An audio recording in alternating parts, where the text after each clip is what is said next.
menutupi jaringan sehingga permukaan jaringan dapat terbuka dan bisa dihasilkan pita jaringan yang utuh. Persiapan sebelum pemotongan.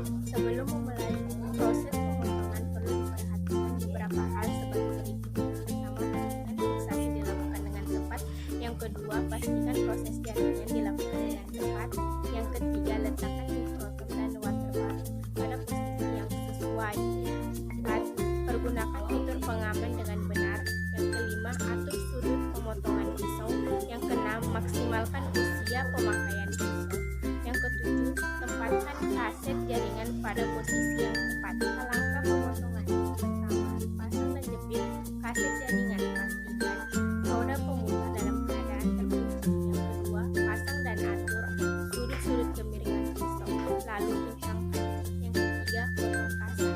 Potong kasar dibagi juga menjadi tempatkan blok jaringan pada posisi yang tepat dengan mengatur tuas pemotong kasar.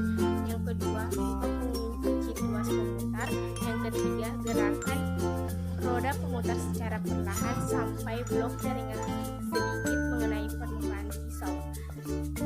Tekan tuas pemotong kasar.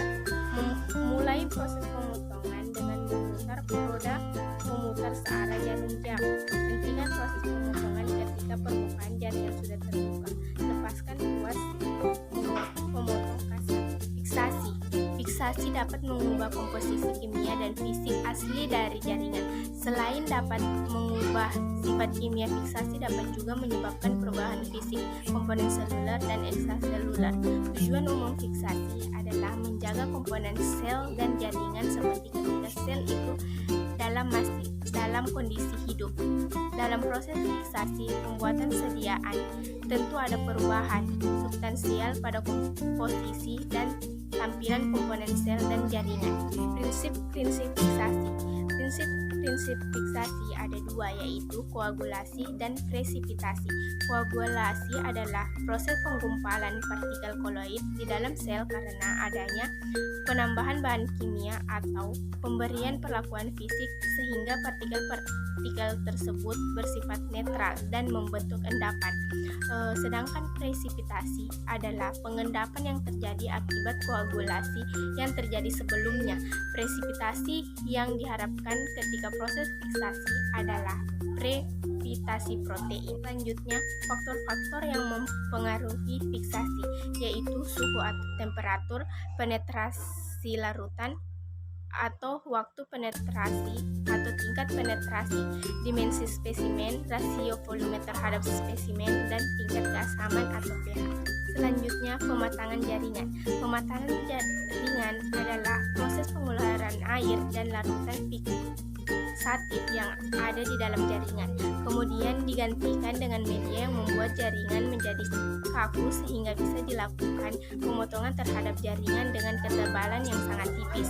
Media yang paling sering digunakan dalam menanam jaringan yaitu parafin.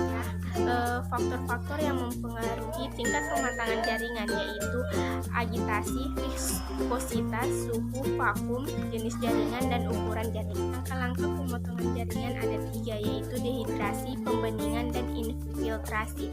Dehidrasi mengeluarkan seluruh air dan cairan fiksatif dari dalam jaringan. Pembeningan mengeluarkan cairan dehidrasi dan menggantinya dengan suatu larutan yang dapat berikatan dengan media infiltrasi. Infiltrasi memasukkan suatu filtrat tertentu yang dapat mengeras pada suhu ruangan. Baik, itulah tadi yang dapat saya sampaikan. Kurang dan lebihnya mohon dimaafkan. Wassalamualaikum warahmatullahi wabarakatuh.